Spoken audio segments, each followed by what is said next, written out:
Hello guys, nagbabalik Kuya Rosel magpantay.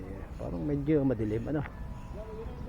So kung bago ka sa channel ko, pwede bang pa-like, share and subscribe. Kuya Rosel magpantay, isang kidney transplant patient. Sige ama, magse 7 years na tayo. So tayo ngayon ay naglalakad dito. Medyo tinetesting natin itong ating bagong camera. Yan.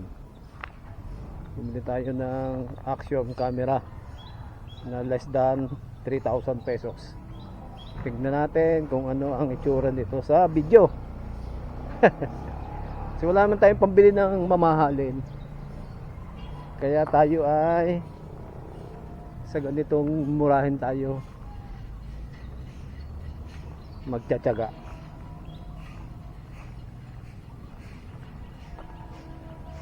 So ngayon ay Biyernes, tayo ay naglalakad para tayo ay magkaroon ng malusog na katawan. So dito tayo naglalakad sa simbahan. Yan, kita mo, simbahan ng Nuestra Señora de los Remedios, dito sa De Remedio, San Pablo City. So alam nyo bang ang De Remedio ang sentro ng pananampalataya ng 7 barangay? Kasi darito yung parokya. Yan nga yung parokya. Nasaan yun? So ayan yung parokya. So may 7 barangay ito na cover. Ang San Juan, Santa Maria Magdalena, San Marcos, San Mateo, Santa Filomena, San Crispin at itong De Remedio. So sana tama yun, baka ako'y may nalimutan. Lalakad tayo. So kailangan nating maglakad para ang ating katawan ay maging malusog.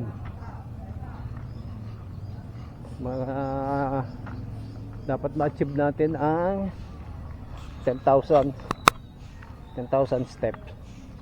So ito nga palang camera na to, na Alston C12 6K action cam, ay habang nagsushoot ka, nag-auto off yung screen, siguro para ma-save. Problema, hindi mo kita kung ano na, kung nagre-record pa ba siya o hindi na. Yun lang. Pero pag nagpindot ka naman ng button dito, itong sa mode, so babalik naman yung screen. Ang problema pag napindot mo ay yung stop hindi titigil. So yun lang yung medyo mahirap dito.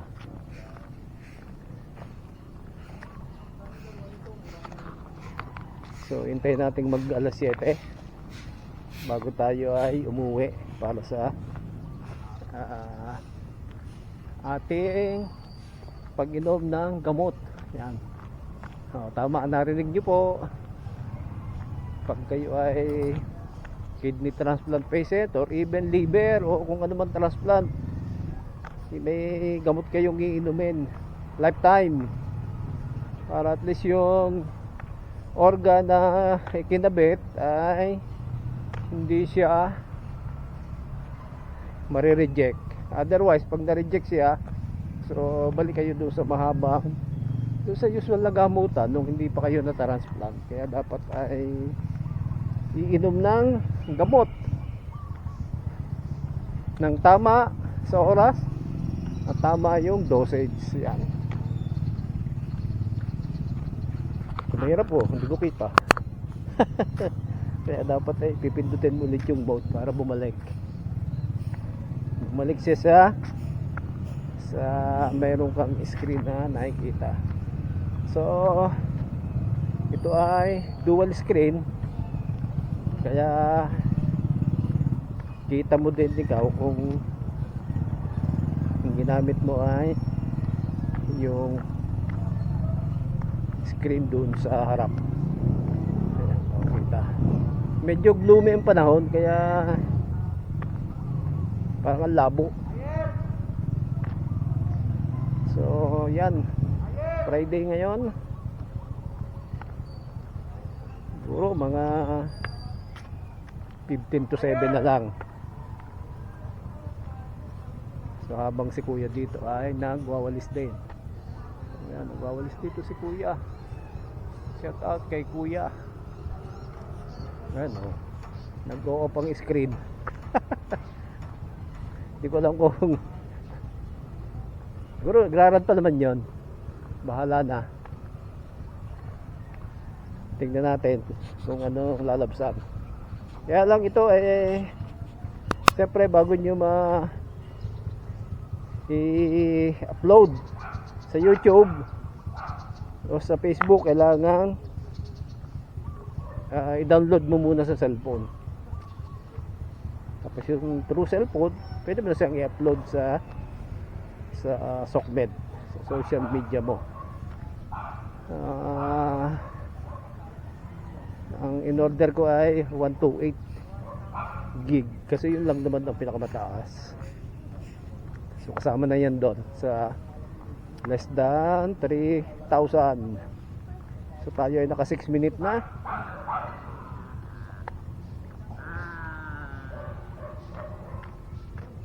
So salamat sa panonood. At ang bilin ko sa inyo, bilin ha, ay lagi tayong mag-ingat para hindi tayo magkasakit. Pangalawa ay kung kayang mag-exercise, mag-exercise, kasi ay kailangan pawisan. At ang ikatlo ay damihan natin ang dasal. Yan, yun ang malaga. Yun ang pinakamadaling gawin kasi kahit nasaan ka pwede kang mag-dasal, pwede kang mag-pray kahit nasaan ka. Kaya libre yun, madaling gawin. Kaya lang ay minsan nalilimutan, kaya huwag natin kalilimutan. So yun lang, bye bye.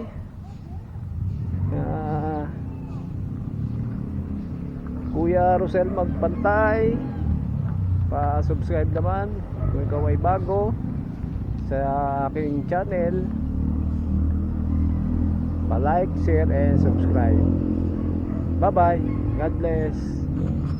Peace.